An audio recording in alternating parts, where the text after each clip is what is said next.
Parents who have disowned or genuinely stopped loving your child, what happened? I have disowned my oldest son. He abused my daughter, has been diagnosed as a sociopath, and we have restraining orders against him. It isn't fun, and I never thought I would be that parent. Dated a girl for a long time who had been abused by her brother for years growing up. Her parents tried the whole, we need to move on. Forgive him. He's our son. It ducked her sheet up having to see him at holidays. She was cutting, drinking herself to sleep, almost destroyed a very beautiful and amazing person. It got better, when he went to federal prison for making and distributing child pornography and sex with so many underage girls. TL, doctor, you absolutely made the right choice. Sorry you had to make it. My biological father divorced my mum and also his 3 kids. Basically bouncing out of our lives and making it clear he wanted next to nothing to do with any of us when he left. Man, years later, at my older sister's funeral, that he had the ducking gall to attend. I asked him why he did that. He said, I thought it would be easier for everyone. He actually meant it was easier for him to run home to his wealthy family and enjoy a second adolescence while my single mother worked 2 jobs to feed 3 kids under 10 with 0 child support from him. I have been legally disowned by my father. When I was 11, my mum was diagnosed with terminal cancer. This was her 2nd diagnosis in around 4 years. Obviously she recovered the first time after intense surgery and a lot of chemo, and he did not want to look after her like he did before. He also had a new GF and her family to look after apparently, and he had no issues leaving us. When my mum passed away when I was 14, my brother, grandmother, him and I met up to discuss who I was going to live with. The plan was my brother and his family. Father was never considered, and he showed up and declared that he was in the process of going to court to legally emancipate himself from me. He went out of his way to legally declare that I was no longer his child. Just so that my brother, 22-year-old with a wife and 2 young children already struggling on 1 paycheck, couldn't seek child support. Needless to say, it stung, coming only days after my mother's funeral. A little different. I was disowned, but I deserved it. I was an addict and a mess for a long time. My mum couldn't keep bailing me out of trouble and watch me self-destruct anymore. I wasn't living at home. She came to see me one last time to tell me she was done. Not to contact her. She would no longer have anything to do with me. She was in pieces. I can't imagine how hard it must have been for her. But it was the best thing she ever did for me. Once she cut me off, my rock bottom came hard and fast. After a little while of living on the streets and my addiction consuming me, I made my way to a detox center. Got a few days clean under my belt and never looked back. That was almost 15 years ago. After I was clean a little while, I contacted my mum. And little by little we built a relationship again. And now we're really close. I am forever grateful to my mum for letting me fall and letting me back into her life. As Jehovah's Witnesses, my parents disowned my siblings and I several times since I was in my late teens.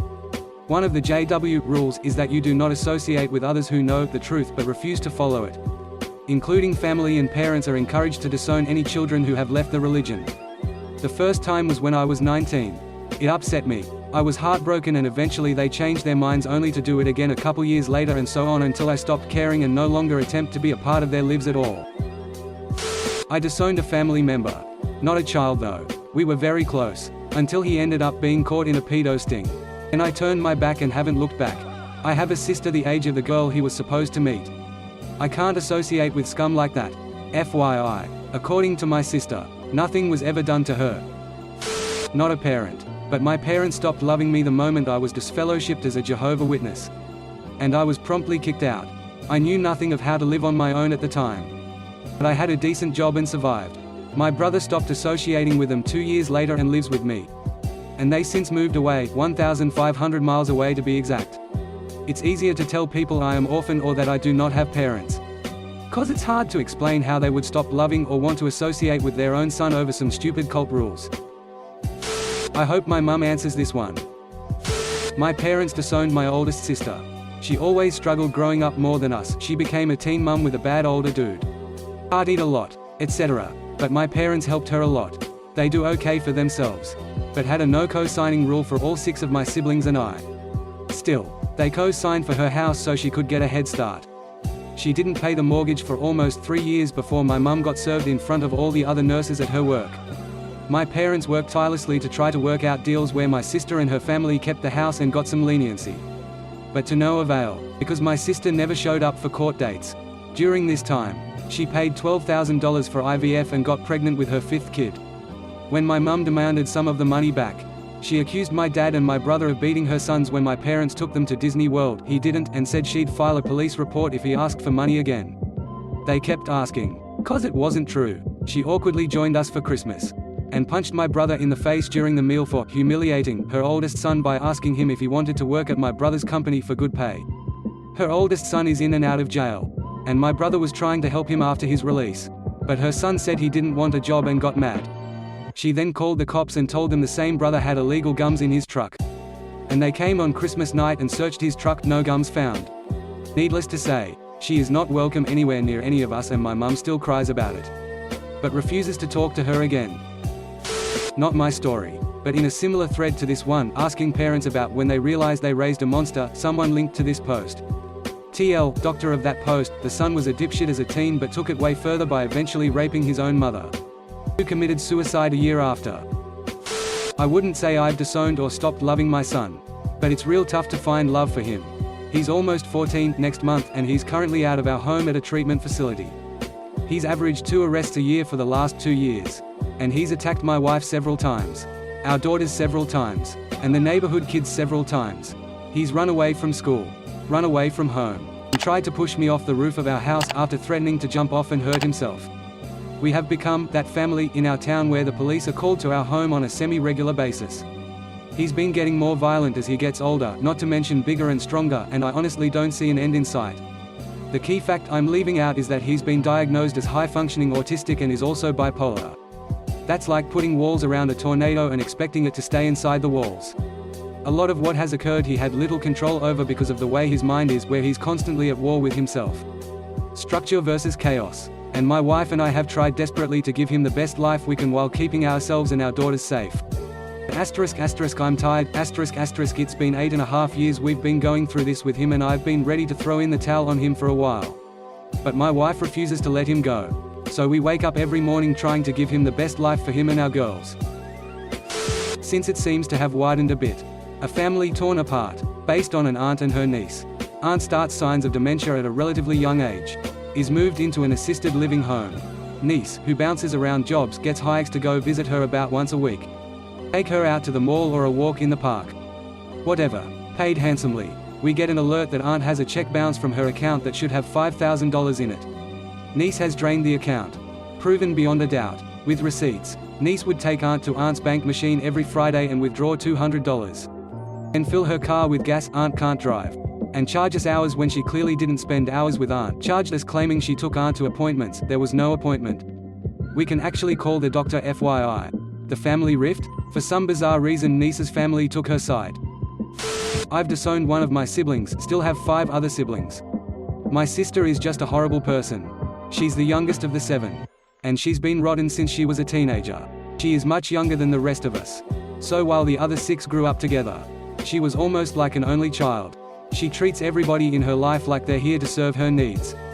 Some of the things she's put our mother through are truly horrible. I wouldn't give a shit if she disappeared forever. I am not sure if this counts.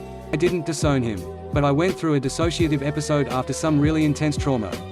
And I honestly couldn't feel any attachment and parental love that I had for my son.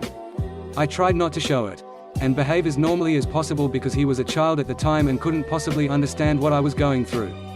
It was pretty disturbing to not be able to feel any sense of bond with him. I eventually got better, but I definitely did not feel what I or most people would call love for him. #, not me. But #, friend wanted to move out and be independent.